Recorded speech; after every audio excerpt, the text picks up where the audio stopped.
Tata ultra marathon जी आहे ती 35 kilometre आणि 50 किलोमीटर साठी होते आणि ती होते लोणावळ्याच्या घाटामध्ये.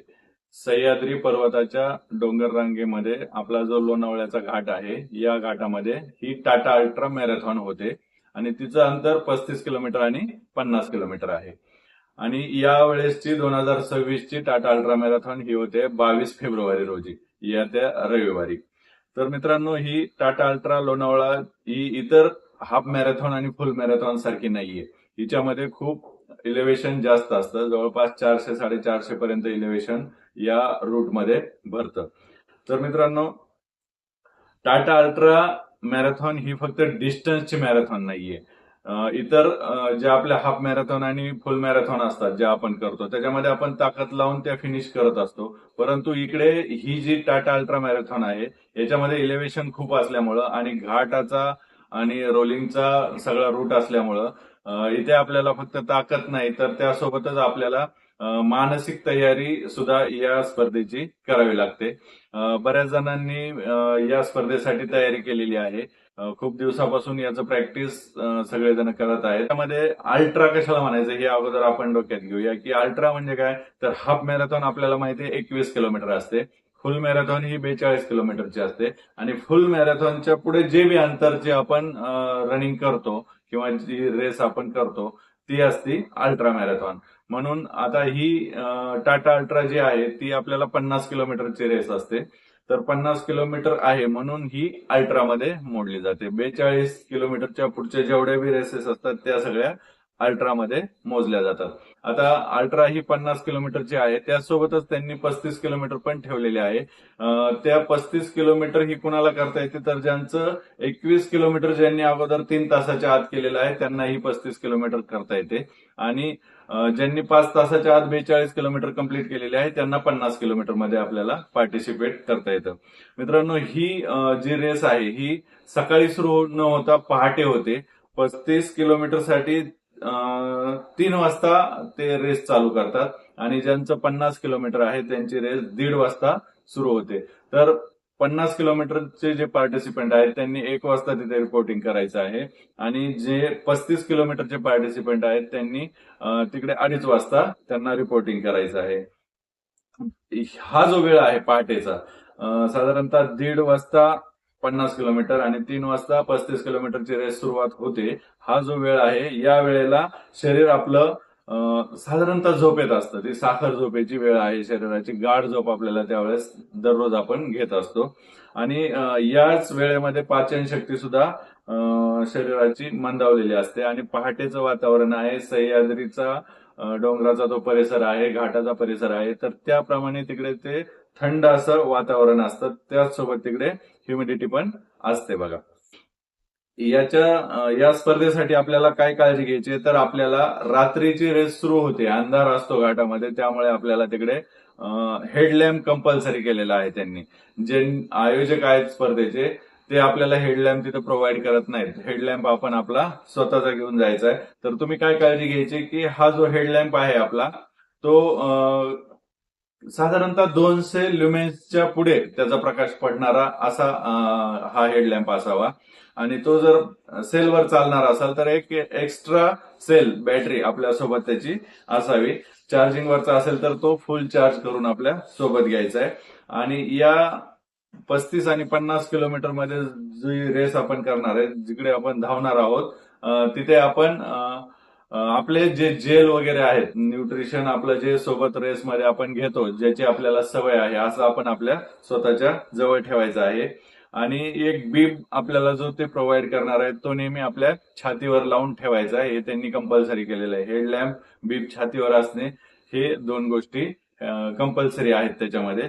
आणि साधारणतः एक थंडीचं वातावरण तिथे असल्यामुळं तुम्ही सोबत एक जर्किन किंवा गरम ज्याने होईल असा एक कपडा तुम्ही सोबत ठेवू शकतात, कारण सुरुवातीला त्या वातावरणात आपल्याला एकदम थंड लागू नये म्हणून तुम्ही गरम जॅकेट वगैरे सुरुवातीला सोबत ठेवायचंय.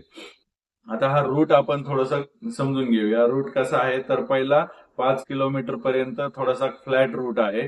त्यानंतर 6, 7 आणि 8 हे जे 3 किलोमीटर आहेत हा एकदम क्लाइंब आहे आणि त्याच्यानंतर 8 किलोमीटर पासून ते 25 किलोमीटर रोलिंगचा हा रूट आहे. चढ उतार त्याच्यामध्ये आहेत. 0 ते 5 किलोमीटरला फेज 1 असं म्हणूया. तर या फेज 1 मध्ये हा थोडासा फसवा आहे. तिकडे काय होतं, ऍड्रेनलिनमुळे आणि एक नवीन जोश आपल्यामध्ये असतो सुरुवात करताना. त्या जोशमध्ये आपण फ्लॅट रूट आहे 0 ते 5चा म्हणून आपण एकदम स्पीडने तिकडे करायला बघतो, परंतु तसं न करता इकडे आपल्याला कंट्रोल सुरुवात करायची आहे. कारण हा 0 ते 5चा जर आपण फास्ट केला तर 6 ते 8चा जो क्लाइंब आहे तिकडे आपल्याला एनर्जी टिकणार नाही. म्हणून आपण कंट्रोलमध्ये 0 ते 5 हे अंतर कव्हर करून घेऊया, जेणेकरून आपल्याला 6 ते 8चा जो क्लाइंब आहे तिकडे आपल्याला एनर्जी टिकून राहील. टप्पा जो दुसरा लागणार आहे आपल्याला 6 ते 8 किलोमीटरचा, म्हणजे हे 3 किलोमीटर जे आहेत मित्रांनो, हा एकदम क्लाइंब आहे. इथे या 3 किलोमीटर मध्ये साधारणतः 170 ते 175 इलेव्हेशन भरताय. म्हणजे लक्षात घ्या की किती खूप मोठा चढ असणार आहे. ज्यांनी याच्या अगोदर केलेले आहे त्यांना याचं सगळं माहिती असणार आहे, त्याच्यामुळे त्यांना काही अवघड जाणार नाही. पहिल्यांदा करणार आहेत त्यांनी सुरुवातीचे 5 किलोमीटर शांततेत करा, जेणेकरून हा 3 किलोमीटरचा क्लाइंब आणि 170-175 मीटरचं इलेव्हेशन हे जड जाणार नाही, याची काळजी घ्या. आता फेज 3 मध्ये काय होतंय, 8 किलोमीटरच्या पुढे 25 किलोमीटर पर्यंत सगळा रोलिंग आहे, चढ उतार. परंतु इथे आपल्याला एक स्ट्रॅटेजी ठेवावी लागणार की आपल्याला जास्त मोठ्या स्ट्राइड्स न टाकता छोट्या छोट्या स्ट्राइड्स घेऊन आपल्याला कॅडेन्स इकडे वाढवावे लागणार. कारण या रोलिंग मध्ये काय होतं आपल्याला लक्षात येत नाही, परंतु एनर्जी आपली हळूहळू ड्रेन होत जाते. त्यामुळे आपल्याला हायड्रेशन कडे पण लक्ष ठेवावं लागणार आहे. डाऊन हिल मध्ये काय होतं मित्रांनो, डाऊन हिल आपल्याला वाटतं सोपं म्हणून आपण तिकडे वेग वाढवायला जातो, परंतु स्ट्राइड्स मोठ्या टाकल्यावर आपल्याला क्वाड मसल जे असतात आपले त्याच्यावर ताण येऊन आपल्याला तिकडे इंजुरी होण्याचा जास्त धोका असतो. त्यामुळे स्ट्राइड्स न वाढवता उतारावर पण आपण कॅडेन्स वाढवूनच जवळजवळ पाऊल टाकूनच आपल्याला हे कव्हर करायचं आहे. आता न्यूट्रिशनच्या संदर्भात आपण लक्षात घेतलं पाहिजे की आपण प्रॅक्टिसमध्ये जे वापरतोय खाद्यपदार्थ, समजा तुम्ही जेल वापरत असाल, इलेक्ट्रोलाइट वापरत असाल, तर ते तुमचं जे आहे सोबत ते ठेवा. प्लस तुम्हाला आयोजकांकडून रेसमध्ये मिळणारच आहे. परंतु हा चढ सगळा असल्यामुळे जे पहिल्यांदा करतायत त्यांनी लक्षात घ्या की एकदम आपल्याला भूक लागण्याची वाट पाहू नका.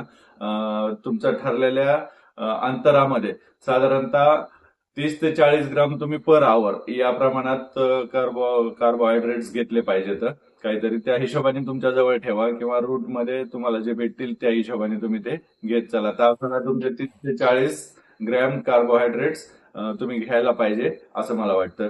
तसंच तुम्ही हायड्रेशनकडे पण लक्ष ठेवा. तुमचे इलेक्ट्रोलाइट वगैरे तुम्ही ज्या पद्धतीने घेताय त्या पद्धतीने घेत चला. 10 किलोमीटर जे आहे तुमचे एक्साइटमेंट मध्ये होतील. त्याच्यानंतर तुमच्या 20 किलोमीटर पर्यंत थोडासा बॉडीला फटीग येण्याची शक्यता आहे. 30 किलोमीटर पर्यंत तुम्हाला डाऊट वाटेल की आता हे माझ्याच्याने होत आहे की नाही, आणि पुढचे राहिलेले जे 5 किलोमीटर आहेत ते तुमचे सगळे मानसिक तयारीवरच तुम्हाला कम्प्लीट करावे लागणार. कोणासाठी सांगतोय, 35 किलोमीटरला ज्यांनी पहिल्यांदा एनरोल केलेलं आहे त्यांच्यासाठी. मानसिक तयारी या पद्धतीने करा की पहिले 10 किलोमीटर तुम्ही एक्सलंट करताल, नंतरचे 20 किलोमीटरला थोडासा फटीग वाढेल बॉडीचा. 30 किलोमीटर पर्यंत तुम्हाला स्वतःवर डाऊट होईल की आता माझ्याच्याने कम्प्लीट होईल का नाही, परंतु पुढे 5 किलोमीटर आपण मानसिक तयारीने आपल्याला स्ट्रॉंग फिनिश करायचं आहे. आता रेस रेडी रिकॅप थोडासा पाहूया आपण. रन स्मार्ट करताना आपल्याला स्टार्ट स्लो करायचा आहे. जिथे चढ लागेल तिथे आपण वॉक करायचा. हिल रन मध्ये वॉक हा चालतो आणि वॉक केल्याचा कमीपणा मानायचा नाही. जिथे चढ आहे साधारणतः 6 ते 8 किलोमीटरला आपल्याला खूप चढ लागणार आहे, तो तुम्ही वॉक करा. स्मॉल स्टेप्स ठेवा आणि डाऊन हिलला पण तुम्ही स्ट्राइड्स मध्ये जास्त अंतर ठेवू नका, कॅडेन्स वाढवून पूर्ण करा. सेफली करायचंय आपल्याला. सेफ रन करण्यासाठी आपल्याला हेडलॅम्प कंपल्सरी आहे, त्याची बॅटरी वगैरे चार्जिंग व्यवस्थित करून घ्यायची. गरम राहण्यासाठी सुरुवातीला थोडंसं थंडी असण्याची शक्यता आहे तिकडे, तर जॅकेट वगैरे सोबत ठेवा. 50 किलोमीटरचे जे पार्टिसिपंट आहेत त्यांनी 19 किलोमीटर पर्यंत रस्त्यावर थोडंसं खाली लक्ष द्या, कारण रस्ता तिकडे खराब असण्याची शक्यता आहे. कार्बोहायड्रेट्स ते पर आवरली आपल्याला घ्यायच्यात, मी सांगितलं तुम्हाला. आणि हायड्रेट अर्ली करायचंय, कारण सकाळी थंडीचं वातावरण असल्यामुळे लवकर तहान लागत नाही. आपल्याला असं वाटतं की अजून तहान लागली तर प्यायची गरज नाही, परंतु तहान नाही लागली तरी पण 1-1 किलोमीटरला आपल्याला जसं तुमचं प्रॅक्टिसमध्ये तुमची जशी सवय आहे त्याप्रमाणे तुम्ही हायड्रेशन घेत राहा. आणि पेन हा टेम्पररी असतो. जर 30 किलोमीटर पर्यंत पहिल्यांदा ज्यांनी 35ला भाग घेतलेला आहे 30 किलोमीटर पर्यंत तुम्हाला खूप थकवा लागला तरी नंतरचे 5 किलोमीटर तुम्हाला स्ट्रॉंगली करायचे आहे. मी पण या टाटा अल्ट्रामध्ये पहिल्यांदाच पार्टिसिपेट होतोय आणि मी 35 साठी एनरोल केलेलं आहे. त्याप्रमाणे आम्ही तयारी पण केलेली आहे. Interval run, tempo run, long run, hill, त्याच्यानंतर हिल रिपीट्स अशी भरपूर तयारी केलेली आहे. आणि पहिल्यांदाच माझंही हे 35 किलोमीटर आहे. त्या पद्धतीने मानसिक तयारी पण आहे. तर मीही येतोय, आपण नक्कीच भेटूया. जर तुम्ही पहिल्यांदाच या टाटा अल्ट्रा मॅरेथॉन मध्ये सहभागी होणार असाल तर या व्हिडिओच्या खाली कॉमेंट करून मला सांगा TUM 2026 असा तुम्ही मेसेज करा. मला कळेल की तुम्ही पहिल्यांदाच येत आहे आणि आपण तिकडे भेटण्याचा प्रयत्न करूया. एक रन मराठी तर्फे जे टाटा अल्ट्राला पहिल्यांदाच यावेळेस पार्टिसिपेट होत आहेत त्यांच्यासाठी एक रूटचा मॅप कसा असणार आहे, कसा रूट असणार आहे याचं मार्गदर्शन करावं म्हणून हा व्हिडिओ मी केलेला आहे. तुम्ही जर पहिल्यांदाच येत असाल तर तसं कॉमेंटमध्ये मला सांगा. धन्यवाद.